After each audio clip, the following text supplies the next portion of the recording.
Hello, everybody. Welcome to Word of the Week with Princess B. Today, we are going to be talking about offense. The Bible tells us that offenses shall come.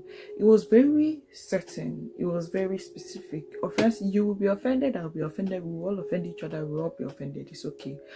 The problem isn't whether or not it comes because we already know it's coming, it is how do we deal with it.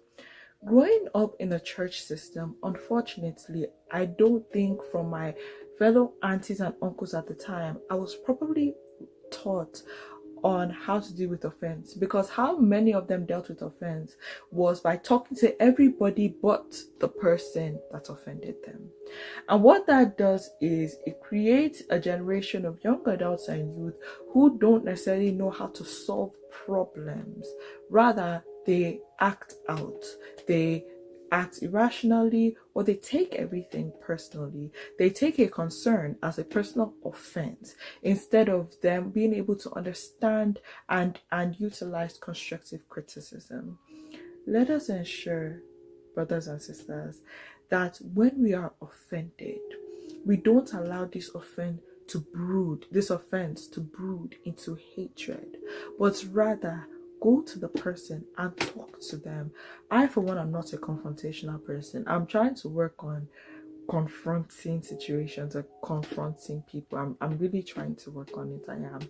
But I'm not naturally confrontational. So naturally I tend to just let things go. The moment I'm hurt and I report maybe to my parents and I report to God, I've let it go. I'm not want to talk about it. That's just not my character or my personality.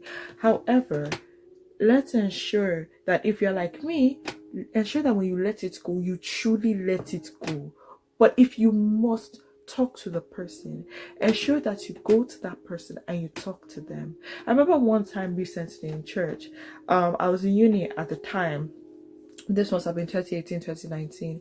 One of the ushers was giving out envelopes in the church, and she wanted to give me an envelope, and that day I actually had something to give, and she just said, "Oh, no, you never give anything anyway." And those words actually hurt me because I was going through something financially. I was struggling financially, and that is why I wasn't giving as much as at that time. But I had to let it go and forgive her because she wasn't a horrible person. Maybe she just made an honest mistake. Let's ensure that for heaven's sake, so that we can make it to heaven, so that we'll not be here telling stories, we learn to let things go. When somebody offends you, either talk to them or let it go. God bless you. See you next week.